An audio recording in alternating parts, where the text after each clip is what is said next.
Hello students, welcome to the SS Science World, and today we will continue our previous lecture topic, that is a detailed diagrammatic explanation related to Meselson and Stahl's experiment. So let's begin. Now you can see a slide related to previous lecture that we discussed in our earlier session and our earlier class, and in this class we saw that how Meselson and a brief study about Meselson and Stahl's experiment. And today I'm giving you a brief idea of yesterday's class, जिसमें कि हमने bio and density सेंट्रिफिकेशन के बारे में बात की थी, and we also talked about what we also talked about normal DNA, its mass and density, and radio level DNA, which is our radio level nitrogen 15. That is our isotopic form of nitrogen 14. Nitrogen 14 is normal DNA, that is normal nitrogen structure which is found in DNA. And N15 is an isotopic form of nitrogen that is present in our DNA. So the mass is more and density is more than N14 mass and densities. Okay. So ये हमें समझ में आ गया कि जो radio level DNA है उनकी जो मास एंड डेंसिटीज है वो ज्यादा होगी in comparison to N14, that is our normal DNA. Separation mode जो था, that is our density basis, and इस सब के बारे में हम देखेंगे कि अमीनो एसिड भी हमने N15 जो था वो हमने किस तरह से इंसर्ट किया डीएनए में. तो that is our labelled amino acid जो कि हम मीडिया प्रिपरेशन करेंगे, उसमें हम जो न्यूट्रिएंट मीडिया बनाएंगे that is our N15 containing 9 amino acids we will use. Means in Meselson and Stahl ने जो है क्या यूज किया था, N15 amino acid,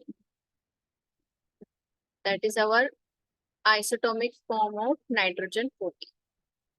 And means nitrogen is the donating, कह सकते हैं कि donating atom that is we have to study, or Meselson and Stahl used to study the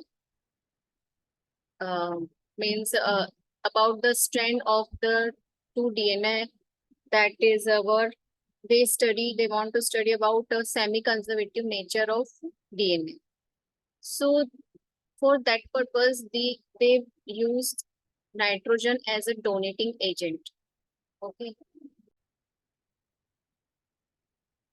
Now I am sharing a new slide in front of you all, and that is our about experiment. How the Meselson and Stahl had done their experiment to prove the semi-conservative nature of DNA. So let's we studied about that.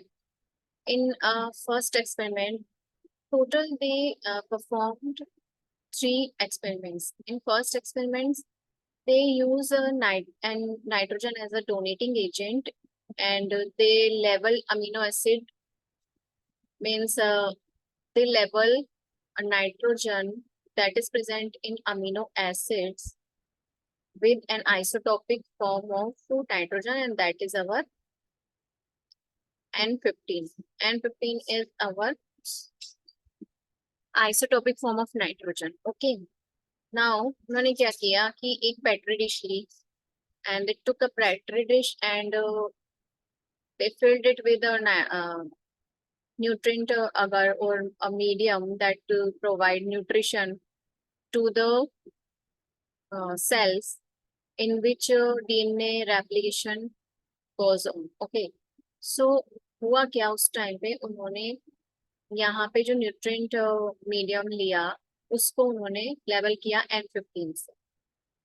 N15 level करने के बाद ये हमारा standard test tube है. Standard test tube का मतलब है कि हमने किससे लेवल किया हुआ है N14 से, यानी कि ये नॉर्मल डीएनए है। और जो हमने एक्सपेरिमेंट किया उसमें हमने वेरियस फॉर्म्स बैंड्स हमें मिले देखने को, जो क्या थे 0.9, 1, 1.1, 1.2, 1.3। तो जब हमने इससे कंपेयर किया स्टैंडर्ड से, तो 1.1 is our normal DNA band, and below and 1.1 that is our heavy isotopic N15 containing DNA band. That's why we will Meselson and Stahl considered that in first experiment there are two heavy chain DNAs are present.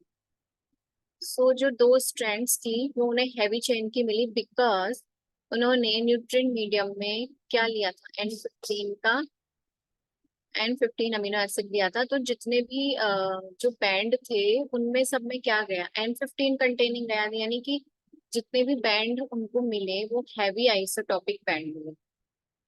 और उन्होंने density जो थी वो caesium chloride की density, उन्होंने caesium chloride का उन्होंने जो बायोएंट सेंट्रिफिकेशन जो टेक्निक होती है उसमें सीशियम क्लोराइड यूज किया जाता है एज अ डेंसिटी ग्रेडियंट। जो कि डेंसिटी ग्रेडियंट क्या होता है, जो कि हमें बैंड बना के देता है। ओके, तो अलग अलग डेंसिटी के अकॉर्डिंग हमें अलग अलग बैंड्स मिलेंगे at different frequency. Okay, means rotation frequency. So now caesium chloride की जो डेंसिटी है that will increase from top to bottom, यानी कि सीशियम क्लोराइड को जब हम डेंसिटी ग्रेडियंट की as a density gradient use करेंगे तो टॉप टू बॉटम हमें डेंसिटी जो है वो इंक्रीज मिलेगी, यानी हायर डेंसिटी वाले जो है वो नीचे बैंड हमें नीचे के सब बॉटम में मिलेंगे, एंड टॉप में हमें मिलेंगे जो लाइट डेंसिटी वाले जो भी सब्सटेंसेस हैं वो हमें मिलेंगे ऊपर। जो ये एक्सपेरिमेंट था फर्स्ट वाला उसमें हैवी आइसोटॉप यूज हुआ था, प्योरली हैवी आइसोटॉप था। That's why both bond bands are N15 bands, and then as they transferred them into N14 medium, new DNA that having a normal DNA strand will were produced। तो जो जितने भी new DNA थे वो सारे normal DNA strand वाले उन्हें मिले, लेकिन जो स्टार्टिंग के जो डीएनए थे वो कैसे थे, हैवी वाले थे। अब जब फर्स्ट जनरेशन उन्हें मिल गई, ये वाली जनरेशन थी ऊपर वाले फर्स्ट एक्सपेरिमेंट से, सेकेंड एक्सपेरिमेंट में उन्होंने जो फर्स्ट जनरेशन थी उसको यूज किया, and they will put the first generation DNA in N14 medium, that is our light medium, means light DNA containing medium. Okay, now only N14 nucleotide will form, और इसका इसीलिए ये prove होता है कि जो डीएनए रेप्लिकेशन है that is not a totally conserved process, that's why it is a semi conservative process. क्योंकि इन्होंने क्या किया, हैवी बैंड जो थे फर्स्ट एक्सपेरिमेंट में हमें मिले तो हमने इनको यहाँ ग्रो किया मीडियम में। जब इनका हमने डेंसिटी ग्रेडियंट जब हमने निकाला, सेंट्रिफिकेशन किया। सेंट्रिफिकेशन कैसे किया था हमने, वी ऑल नो दैट एक मशीन थी, रोटर्स थे, यहाँ पे अलग अलग टेस्ट ट्यूब्स हमने डाल दी, राउंड राउंड राउंड।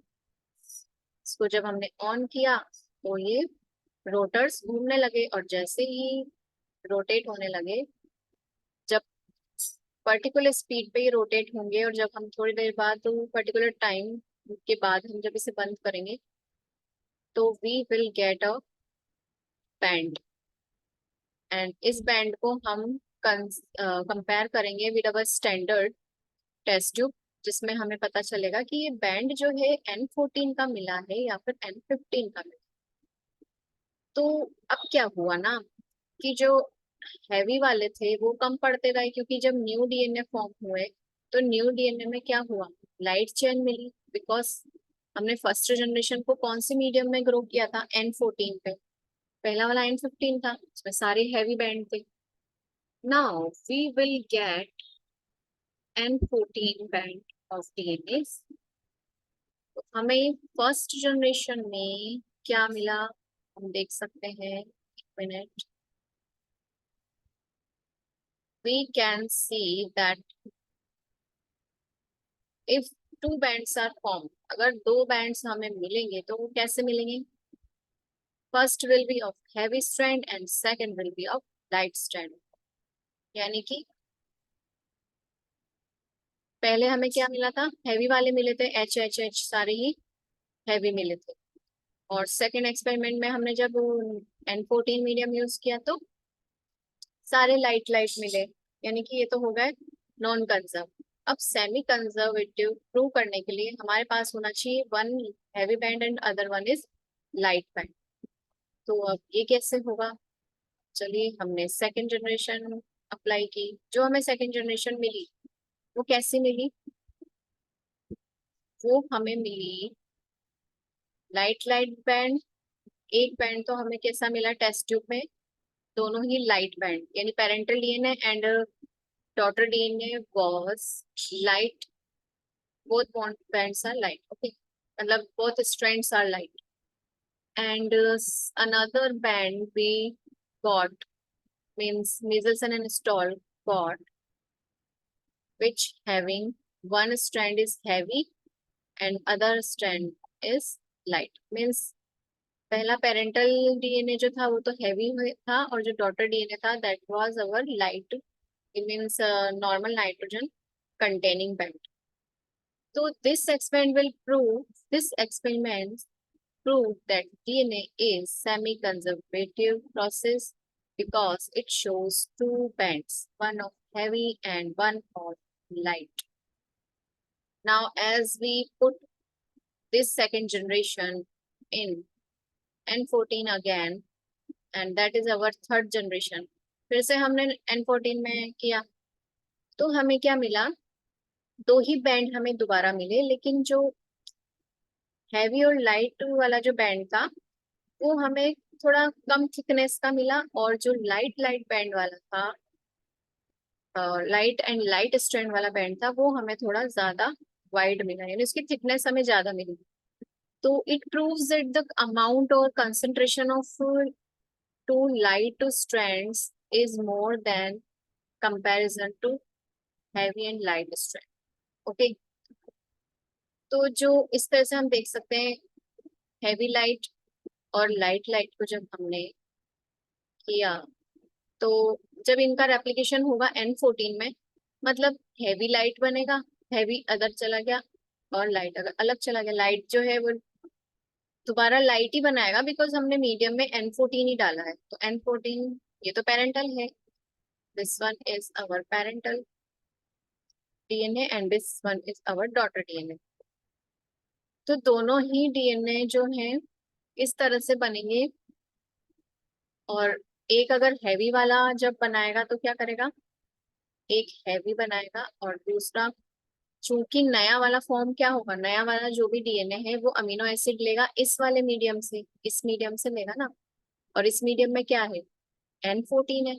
तो एक जो पेरेंटल जो ओल्ड स्ट्रैंड है वो तो हैवी का मिल सकता है, बट न्यू स्ट्रैंड तो फिर हमें लाइट ही मिलेगा, बिकॉज मीडियम में हमने N14 इंसर्ट किया है, ठीक है। अगेन फिर लाइट लाइट भी था, क्योंकि हमने सेकेंड जनरेशन में लाइट लाइट बैंड भी मिला।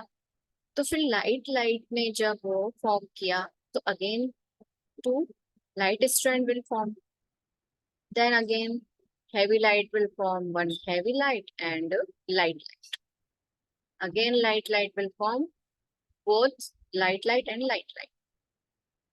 तो इस एक्सपेरिमेंट से ये प्रूफ हो गया कि कितना भी हम ग्रो कर ले नॉर्मल मीडियम में, बट एक जो है ओल्ड स्ट्रैंड तो कंजर्व रहेगा ही। जो हमने हैवी स्ट्रैंड पेरेंटल जो शुरू फर्स्ट जनरेशन से हम स्टार्ट करते हैं, यानी कि वेरी फर्स्ट सेल जो हमें मिला है वो कहाँ से मिला है, वही ओल्ड स्ट्रैंड से एक हैवी जो डीएनए था पेरेंटल डीएनए ट्रांसफर हो रहा है, यानी वो डैमेज नहीं हो रहा है, वो कंटिन्यू चल रहा है जनरेशन आफ्टर जनरेशन।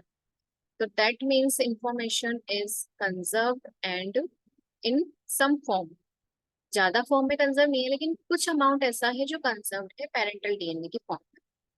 इसीलिए डीएनए जो है, ये एक्सपेरिमेंट प्रूव करता है कि DNA is our semi conservative process, semi conservative process, semi conservative process. Okay, hence prove कि कितनी भी जनरेशन आफ्टर जनरेशन डीएनए जो है वो रेप्लिकेशन कर ले, बट कहीं ना कहीं सेल में, न्यूक्लियस में ओल्ड डीएनए का अमाउंट प्रेजेंट रहेगा, यानी वो इंफॉर्मेशन जो है वो डिस्ट्रॉय नहीं हुई है, वो कंटिन्यू प्रिजर्व्ड है, कंजर्व्ड है। सेमी इसीलिए बोला है, मैंने आपको पहले भी बताया था कि सेमी इज मीन्स हाफ, यानी हाफ ऑफ द इंफॉर्मेशन, कुछ इंफॉर्मेशन जो है वो ओल्ड स्ट्रैंड की फॉर्म में कंजर्व। ठीक है, तो यहाँ तक आई होप कि मैंने अच्छे से आप लोगों को क्लियरली समझा दिया है। फिर भी अगर समझ में नहीं आया है, और if you have any doubt in our this section, so you can ask me, and